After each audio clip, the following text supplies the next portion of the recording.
हमारे साथ एक बार दोबारा यूनाइटेड फ्रंट के मेंबर्स हैं जिन्होंने आज एक बहुत बड़ी रैली निकाली हुई है यहाँ पर। होशियार सिंह जी, आपने रैली तो बहुत बड़ी निकाली है पर आपको बाहर नहीं जाने दिया जा रहा है। दीपक जी, एक बात मैं क्लियर कर दूँ, हमें बाहर नहीं जाने दिया रहा, हमें बाहर निकाला जा रहा है। हम जा नहीं रहे बाहर से, क्योंकि ये 6 पॉइंट है, ये स्कीम बंद है। 2 साल पहले ये स्कीम बंद की थी हम लोगों ने, तब रात 12 बजे के करीब डिप्टी जी साहब के साथ हमारी बातचीत हुई थी। उस समय 2 साल पहले उन्होंने कहा था मैं आपकी बात ही ऊपर तक करता हूँ, आपका जल्दी मसला हल करेंगे।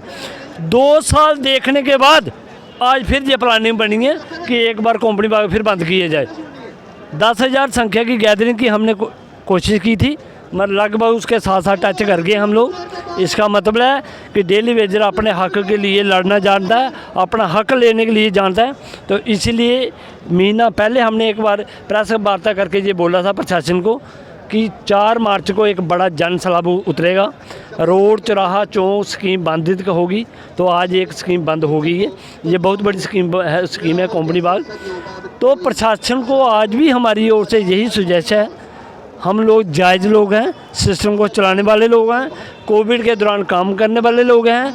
हम लोगों ने अपनी लाखों की ज़मीन देके लैंड डोनर का नाम लिया है, तो हमें हमारा इंसाफ हम किया जाए हमारे साथ। अगर हमारा देश बाहरली कंट्रियों को पैसा देके उनकी मदद कर सकता है, जैसे श्रीलंका को, भूटान को और अदर कई कंट्री को पैसा दिया है, एक छोटा सा पैकेज जो हमारे ये 60,000 मुलाजिम हैं, जहाँ 22,000 PHC के मुलाजिम हैं, इन लोगों का मसला हल नहीं किया जा सकता। मगर सभी राजनीतिक पार्टियाँ है जो बीजेपी साथ में, उसके साथ LG प्रशासन इन लोगों का सिर्फ खून पीने की दिमाग में रखता है कि इन लोगों को पैसा ना देना पड़े, सिर्फ काम करवाना पड़ा। तो वो हम उस बात पे राज़ी नहीं हैं। इन लोगों को हमारा हक़ देना पड़ेगा। अगर ये हमारा हक़ देने में असमर्थ हैं, एक आर्डर निकाले हमको बाहर करें, तो हमारा जो पेंडिंग है 70 महीने का वो क्लियर करें, हम अपने घर में जाने के लिए तैयार हैं। आपकी आगे की स्ट्रेटजी क्या रहेगी? फ़िलहाल अभी हमारे 2 मेंबर गए हैं बात करने के लिए ऊपर, वो जैसे ही वापस आते हैं बातचीत करके एक नई स्कीम बंद करने के लिए और कोशिश कर रहे हैं। पुलिस प्रशासन एक्टिवेट हो गया है, उधर उन्होंने पुलिस लगा दी है, तो पुलिस ने धमकाना भी शुरू कर दिया हम लोगों को। देखो कैसा बेवकूफ़ प्रशासन है। हम लोग कोशिश कर रहे हैं इनको भगाया जाए।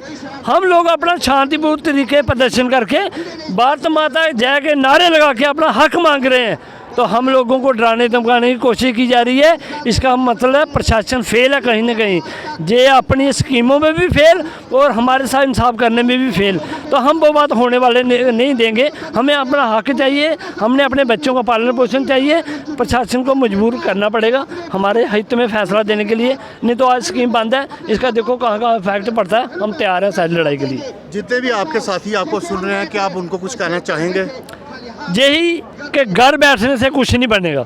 अगर अपने बच्चों के लिए कुछ लेना चाहते हो, अपना हक पूरा मांगना चाहते हो, अपने लिए इंसाफ करना चाहते हो, तो आप लोगों को घरों से बाहर निकलना पड़ेगा, रोडों पे उतरना पड़ेगा, LG प्रशासन मुर्दाबाद के नारे लगाने पड़ेंगे, JK ड्यूटी गवर्नमेंट मुर्दाबाद के नारे लगाने पड़ेंगे। जब तक वो लोग लड़ोगे नहीं, अपनी आवाज़ को बुलंद नहीं करोगे, तब का मिलेगा कुछ नहीं। आप इस बारे में क्या कहेंगे? मैं तो क्या बोलूं कि आप ये जनसैलाब ही देख रहे हैं जो यहाँ पे कंपनी बाग में जो इकट्ठा हुआ है जनसैलाब, तो उससे ये जाहिर होता है कि जो जम्मू प्रशासन है वो फेलियर है।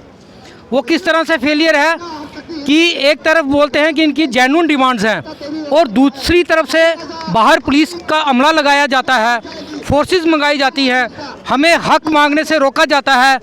तो इसी हिसाब से हम ये बोलते हैं कि जो LG प्रशासन है वो फेल हो चुका है।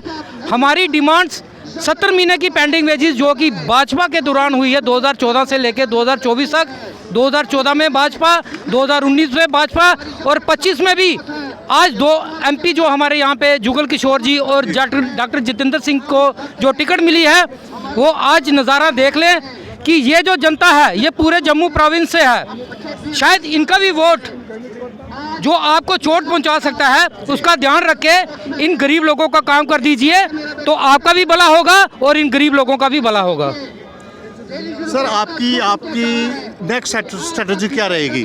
देखिए, स्ट्रेटजी हमारी कोई, हम सरकार से लड़ना नहीं चाहते हैं, हम अपना हक मांग रहे हैं। सरकार हमें अपना हक दे दे, ये हमारा एक फंडामेंटल राइट है।